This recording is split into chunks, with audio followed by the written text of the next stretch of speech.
Hello students, मैं आशुतोष मिश्रा, सहायक अध्यापक ASHS and GRS inter college. आज आप पढ़ेंगे गति के बारे में। आपका यह चैप्टर है गति। इसको इंग्लिश में कहते हैं मोशन। स्टूडेंट्स, गति के बारे में पढ़ने से पहले हम आपको बताते हैं राशियों के बारे में। राशियाँ इंग्लिश में कहते हैं क्वांटिटीज़। भौतिक राशियाँ दो प्रकार की होती हैं।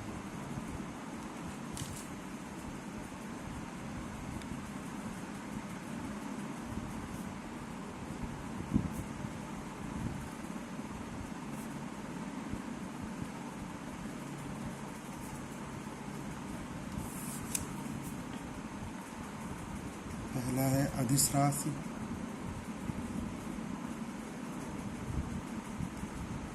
जिसे कहते हैं स्केलर क्वांटिटीज।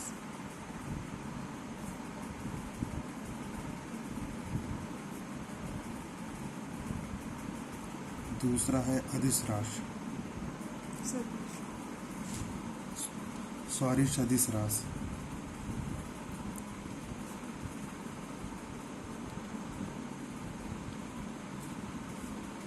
इसको कहते हैं वेक्टर क्वांटिटीज।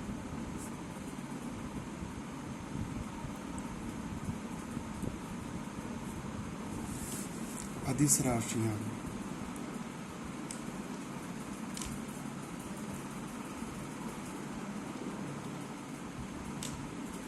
कुछ राशियाँ ऐसी होती हैं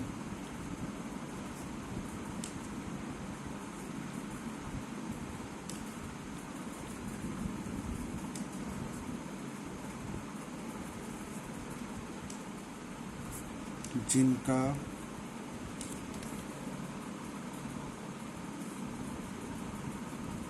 केवल परिमाण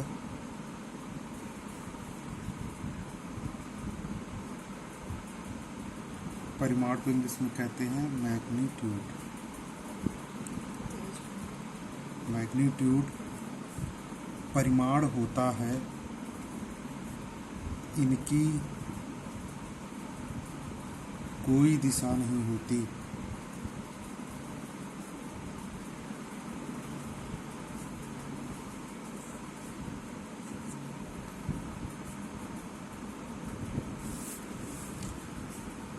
जैसे द्रव्यमान, दूरी, समय, चाल, आयतन, दाब, कार्य, ऊर्जा, लंबाई, दूरी इत्यादि। दूसरी है सदिश राशियाँ। इनमें परिमाण के साथ साथ दिशा भी होती है। कुछ राशियाँ ऐसी होती हैं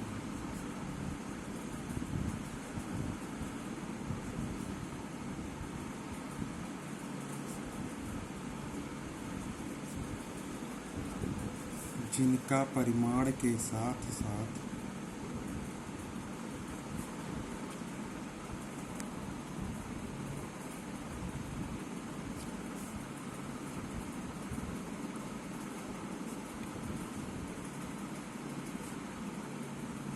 दिशा भी होती है।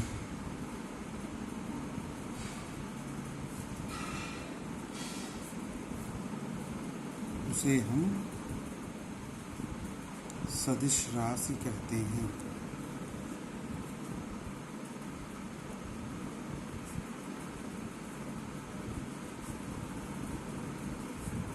जैसे विस्थापन, वेग, संवेग, त्वरण इत्यादि। बच्चों अब गति के बारे में जानते हैं। गति क्या होता है? गति को इंग्लिश में क्या कहते हैं? मोशन।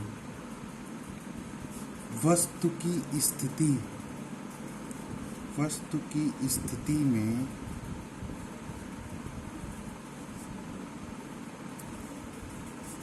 यदि समय के साथ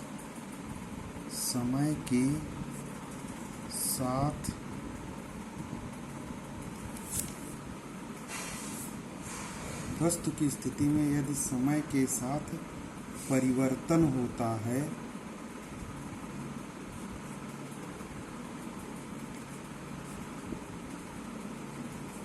तो वह वस्तु की स्थिति, वस्तु की गति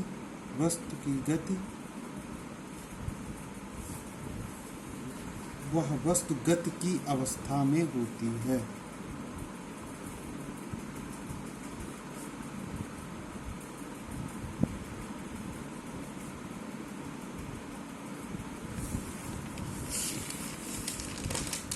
छात्रों अब अगला हम पढ़ेंगे दूरी तथा विस्थापन। दूरी तथा विस्थापन,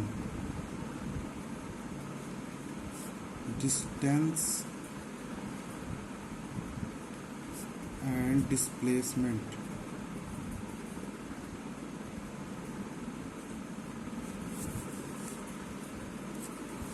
दूरी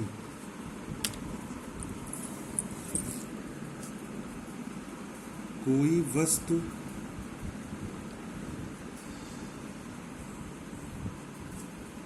द्वारा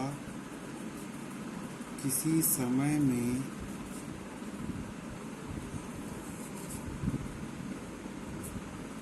तय किए गए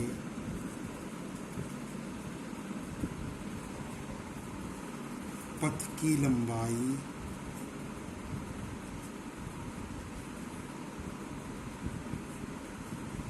को उस वस्तु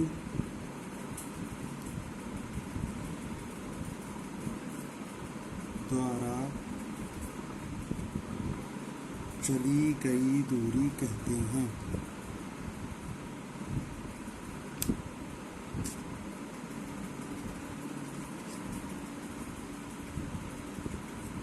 यह एक अदिश राशि है। यह एक अदिश राशि है। इसका मात्रक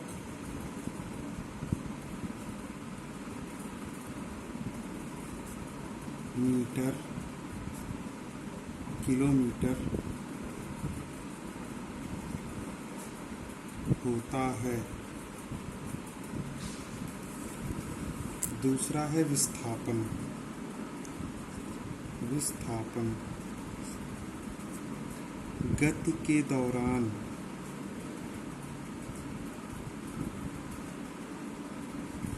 वस्तु की प्रारंभिक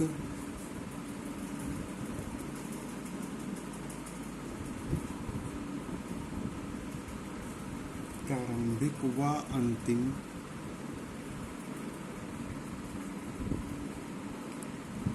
स्थिति के बीच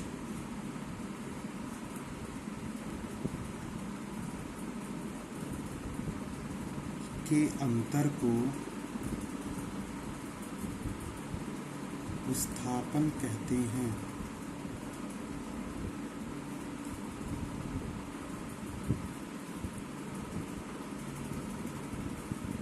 यह एक सदिश राशि है।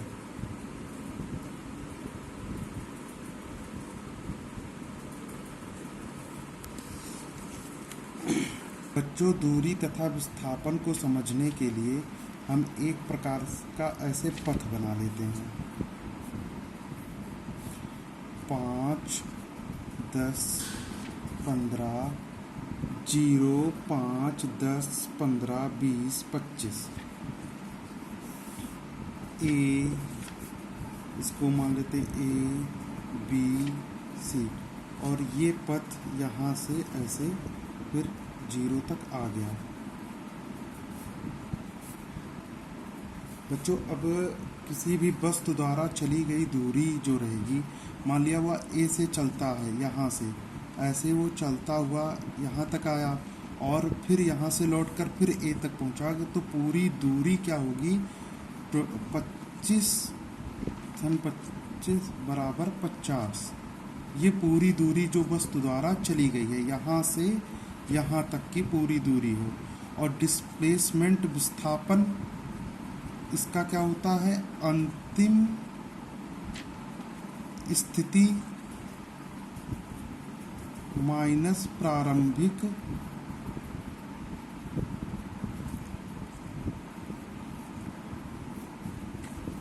स्थिति। अब आप देख सकते हैं यहाँ कि अंतिम स्थिति क्या है? 0 है, और प्रारंभिक स्थिति क्या है? वह भी 0 है, और 0 से 0 घटाएंगे तो 0 ही आएगा। इसलिए इसकी दूरी एक वस्तु द्वारा तय की गई पूरी दूरी क्या होगी? वस्तु द्वारा तय की गई दूरी 50 मीटर है, और वस्तु का विस्थापन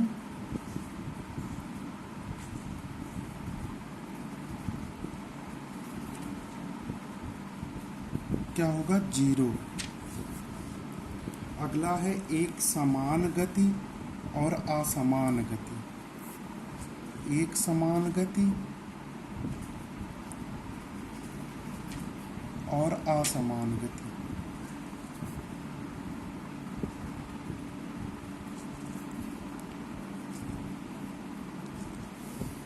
यूनिफॉर्म मोशन और दूसरा है नॉन यूनिफॉर्म मोशन। एक समान गति।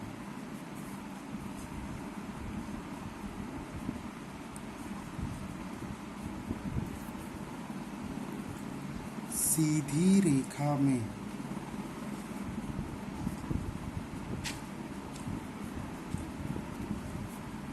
गतिमान वस्तु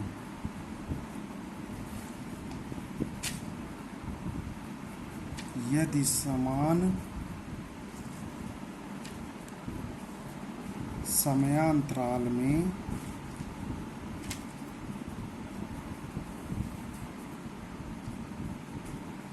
समान दूरी तय करती है तो उसकी यह गति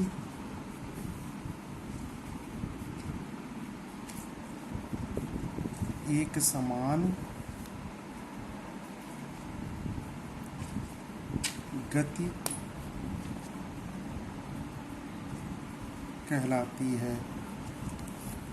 जैसे बच्चों, कोई गाड़ी है या ट्रेन है, वह पहले घंटे में भी, मान लिया पहले घंटा में वह 60 किलोमीटर प्रति घंटे की रफ्तार से चल रही है, दूसरे घंटे में भी वह 60 किलोमीटर प्रति घंटे की रफ्तार से चले, और तीसरे घंटे में भी वह 60 किलोमीटर प्रति घंटे की रफ्तार से चले, तो वह क्या कहलाएगा? एक समान गति, यूनिफॉर्म मोशन। अब अगला है असमान गति।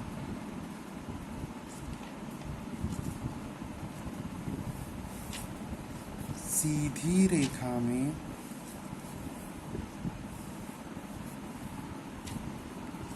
गतिमान वस्तु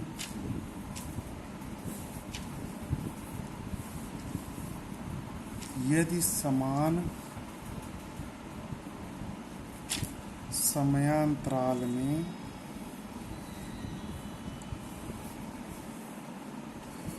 अलग अलग दूरी तय करे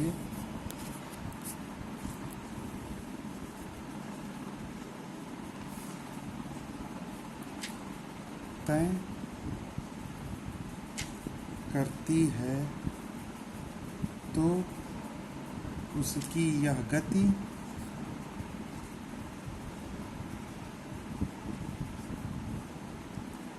असमान गति कहलाती है।